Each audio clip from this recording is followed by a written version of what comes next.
Hello friends, ramyaveetusamayalukku உங்களை வரவேற்கிறேன். இன்றைக்கு நம்ம என்ன பார்க்க போறோம் அப்படினா எல்லாருக்கும் ரொம்ப பிடிச்ச Chettinadu style fish curry பண்ண போறோம். அதுவும் 1/2 கிலோ மீன்ல கரெக்ட்டா மசாலா போட்டு எப்படி பண்ணனும் அப்படிங்கறத தான் இதல பார்க்க போறோம். Most of the hotelsல பாத்தீங்கன்னா fish curry அப்படினாலே Chettinadu style தான் வச்சிருப்பாங்க.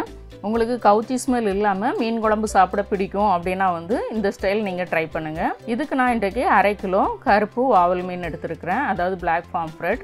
இதுக்கு நம்ம செட்டிநாடு மசாலா ப்ரிப்பேர் பண்ணிக்கலாம். 1/2 டீஸ்பூன் சீரகம், 1/4 டீஸ்பூன் வெந்தயம், 1/2 டீஸ்பூன் மிளகு, ஒரு 10 சின்ன வெங்காயம் அதாவது சாம்பார் வெங்காயம், 3 பூண்டு பல்லு, ஒரு கொத்து கருவேப்பிலை.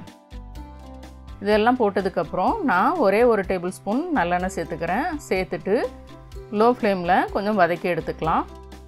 அந்த சீரகம், மிளகு, வெந்தயம் எல்லாம் நல்லா வறுபடணும்.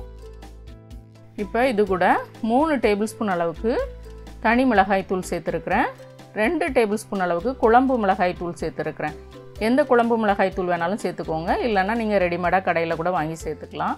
ஏன்னா இதில் அரிசி பருப்புலாம் சேர்த்து செய்திருக்கிறதுனால குழம்புக்கு நல்ல திக்னஸ் கொடுக்கும். ஒரு 1/2 டீஸ்பூன் மஞ்சள் தூள் சேர்த்துக்கலாம். இது கூட ஒரு 3 டேபிள் ஸ்பூன் அளவுக்கு மட்டும் தேங்காய் சேர்த்துக்கோங்க. தேங்காய் அதிகம் சேர்க்கக்கூடாது செட்டிநாடு கறி ஸ்டைலுக்கு.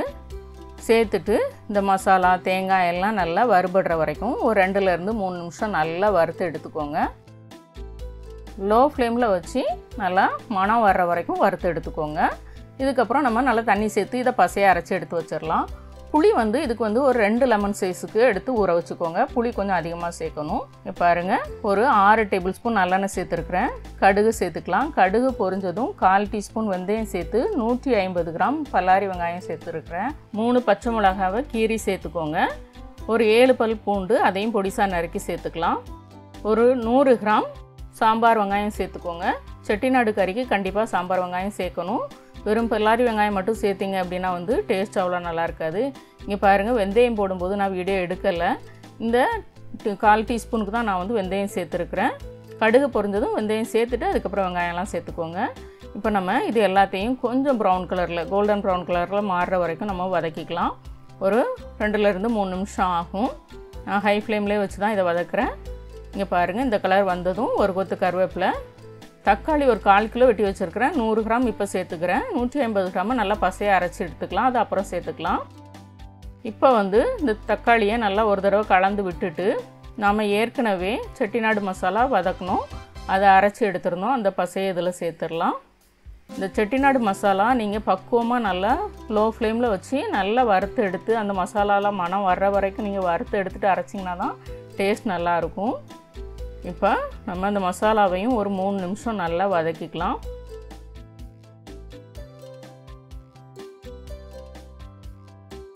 இப்போ நம்ம ஒரு 150 கிராம் தக்காளி வந்து நம்ம எடுத்து வச்சுருந்தோம். அதை பசையை அரைச்சி அதையும் நம்ம வந்து இதில் சேர்த்துக்கிட்டாச்சு.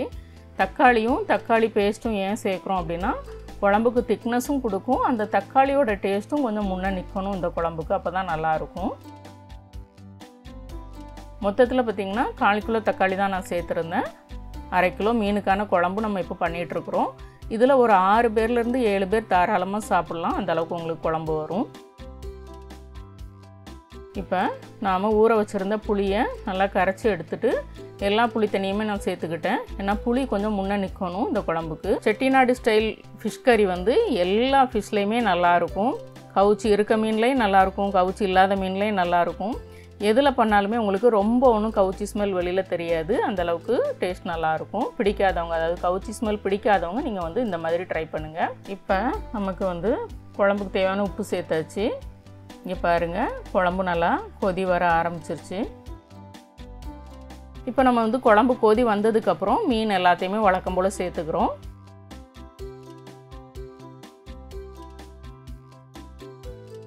மீன் எல்லாத்தையும் நம்ம சேர்த்ததுக்கப்புறம் ஒரு 5 நிமிஷம் திறந்து வச்சு நல்லா கொதிக்க விடுங்க. 5 நிமிஷம் நல்லா திறந்து வச்சு நல்லா கொதித்து குழம்பு கொஞ்சம் நல்லா சுண்டி வந்ததுக்கப்புறம் வந்து நம்ம வந்து மூடி வச்சு ஒரு 10 நிமிஷம் நம்ம வந்து மீடியம் ஃப்ளேமில் விட போகிறோம். அவ்வளோதான். இதனுடைய குழம்பு வந்து ரொம்ப தண்ணியாலாம் நீங்கள் கூட்டக்கூடாது. ஓரளவுக்கு திக்காக தான் நீங்கள் சேர்த்துக்கணும். அப்படின்னா தான் வந்து குழம்பு இறக்கும்போது கரெக்டான பக்குவத்தில் வரும். இங்கே பாருங்கள், மொத்தத்தில் 15 நிமிஷம் ஆச்சு. குழம்புல எண்ணெயெல்லாம் பிரிஞ்சு நல்லாவே சுண்டி வந்துருச்சு. இப்போ நம்ம வந்து சாப்பிட வேண்டியது தான். கண்டிப்பாக ஒரு தடவை ட்ரை பண்ணி பாருங்கள். செட்டிநாடு ஃபிஷ் கறி அப்படின்றது எல்லாருக்குமே ரொம்ப ரொம்ப பிடிக்கும். அதுவும் இல்லாமல் இது வந்து இந்த மீனில் செஞ்சால் நல்லாயிருக்கும், அந்த மீனில் செஞ்சால் நல்லாயிருக்கும் அப்படிலாம் கிடையாது. எல்லா மீன்லேயுமே செய்யலாம். ஆனால் எந்த மீனில் செஞ்சாலுமே அதனுடைய தலையையும் போட்டு பண்ணுங்கள். அப்படின்னா தான் ஸ்டாக் நல்லா இறங்கி மீன் குழம்புக்குள்ள ருசி அதில் வரும். இல்லாட்டினா வெறும் காரக்குழம்பு மாதிரி தான் இருக்கும் உங்களுக்கு. கண்டிப்பாக நீங்கள் 1/2 கிலோ மீனில் இதே அளவு மசாலா போட்டு செஞ்சு பாருங்கள். பர்ஃபெக்டான மீன் குழம்பு உங்களுக்கு வரும். செஞ்சு பார்த்துட்டு உங்கள் கமெண்ட்ஸு சொல்லுங்கள். உங்களுக்கு பிடிச்சிருந்ததுன்னா ரம்யா வீட்டு சமையலுக்கு சப்ஸ்கிரைப் பண்ணுங்கள், லைக் பண்ணுங்கள், ஷேர் பண்ணுங்கள். வீட்டில் சமைச்சு சாப்பிடுங்க, வீணாக்காமல் சாப்பிடுங்க. மீண்டும் புது வீடியோவில் சந்திக்கலாம். பாய்.